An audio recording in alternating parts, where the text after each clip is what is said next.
There's literally nothing that Israel won't do in the name of vengeance and in the name of continuing Zionism. For some people, the takeaway is as long as they're not literally putting people in ovens, as long as they're not doing exactly what the Nazis did, that somehow that's okay. It's actually not okay. Never again doesn't mean never again in the exact same way that the Nazis did it. If that's your takeaway from the Holocaust, you really need to look at yourself and do some soul searching. I'm Jewish. I lost members of my family during the Holocaust, and the truth is, Israel does not represent me. Israel does not make me safer. In fact, it puts me and all Jews in greater danger, because as Israel commits these crimes against humanity and live streams them, and in some cases gleefully live streams them, we've seen soldiers doing this, Israel doing that and saying it's in the name of Jews, that will create anti-Semitism. The idea that Israel represents all Jews is in itself an anti-Semitic idea. The dual loyalty trope says that all Jews are a monolith and we're all loyal to Israel and we can't be trusted to be loyal to other governments,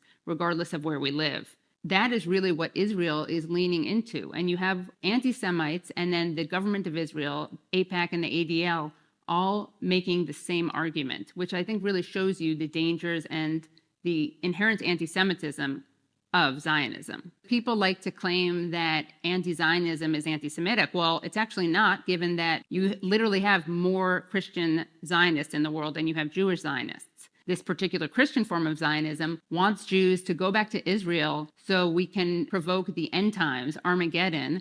All Jews except a very lucky 400 who accept Christ as their Lord and Savior burn for all of eternity. So these are the allies. All these cancel culture warriors who talk about right-wingers being canceled are very silent, interestingly enough, when it comes to critics of Israel, who are probably the most canceled people of all. If you're a Palestinian critic of Israel, you're very, very, very canceled. If you're a Jewish critic of Israel, you're less canceled, but you're still canceled. You're just canceled as a self-loathing Jew as opposed to an anti-Semite, which is a significant difference. I mean, I was fired by a network for saying that Israel is an apartheid state. So my being Jewish didn't really protect me. And of course, there's a huge bias in the way that corporate media reports on Israel-Palestine. They're very clear when Russia does something. Russia bombs, Russia strikes, Russia kills. When it's Israel, it's often Palestinians killed in attack, Palestinians dead after bombing. We even know that networks and outlets instruct their writers and reporters not to use certain words like genocide, not even to use the word Palestine. In fact, the reporting by the New York Times on the alleged mass rape used by Hamas was so bad that they had to cancel a podcast that they were going to do about it because there was so little to back it up. Now, on the other hand, you have countless stories and allegations of Israelis raping Palestinians. That got totally ignored. It's really fascinating that we hear time and time again about the 40 beheaded Israeli babies, even though there was no evidence of that. And we do have evidence of actually beheaded babies, children with their heads blown off. I mean, we saw a child literally shredded. Various representatives of the Israeli government are never asked about that. They're never asked to condemn Israel's violence. They're never asked to condemn Israel's terrorism. There was a doctor who was tortured to death. If you don't already feel disturbed by the images of Palestinians or the stories of Palestinians, the story of Hind Rajab, who was left in a car to die when she was begging for help, and Israeli soldiers shot up the car and shot up the ambulance trying to rescue this girl. If that doesn't haunt you, I would really urge you to imagine this happening to a Jewish child during the Holocaust. I think that Jews should understand this, if anything, more than other people, because of our history of being targeted, of being otherized, of being compared to vermin, of attempted extermination, of genocide and ethnic cleansing, and of the world looking the other way. That is something that we have to remember. That happened to us. We can't let that happen to other people. That's not justice. That's not how we honor those killed in the Holocaust. Everything that Israel tells you about its founding, about its history, and about its role today is a lie. Some people think, oh, Israel was founded for Holocaust survivors, and then it got greedy and took over too much land and ruined its founding mission, which was to be a safe haven for Jews. The truth is, it was founded on ethnic cleansing. It was not a utopia. I think it's really eye-opening to look at the actual language of early Zionists, because they were calling their banks colonial trusts. They were talking about how natives always resist colonists. In other words, it's not just critics of Zionism who describe Zionism as colonial, it was the Zionists themselves. Israeli society really had a lot of disdain for Holocaust survivors, so they did something very disgusting. They both weaponized the Holocaust to justify their extermination of Palestinians, and they mistreated Holocaust survivors. In fact, they even referred to them as sapon, which means soap in Hebrew.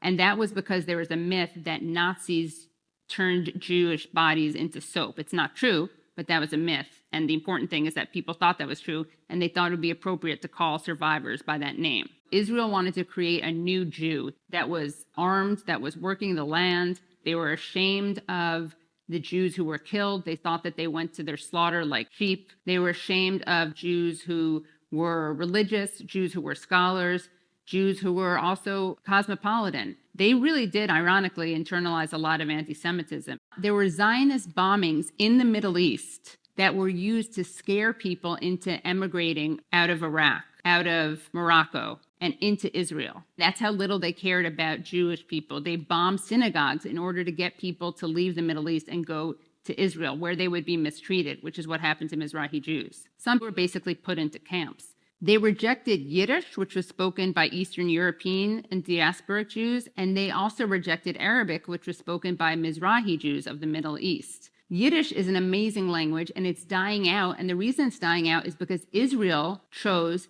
to create modern Hebrew, which no one spoke, and they had a lot of disdain for a lot of Jewish culture. So Israel has always been a racist project in many ways, against Palestinians, but even against Jews themselves, and it's been an anti-Semitic project as well.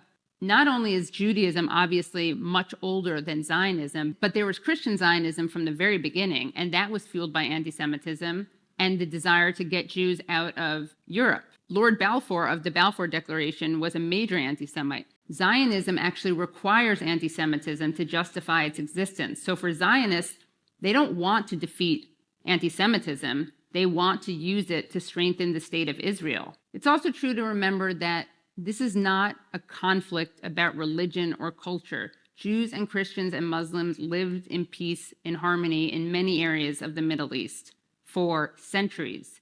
This is about power. This is about land. This goes back to resources. This goes back to the West wanting to have a foothold in the Middle East. This is not about religion.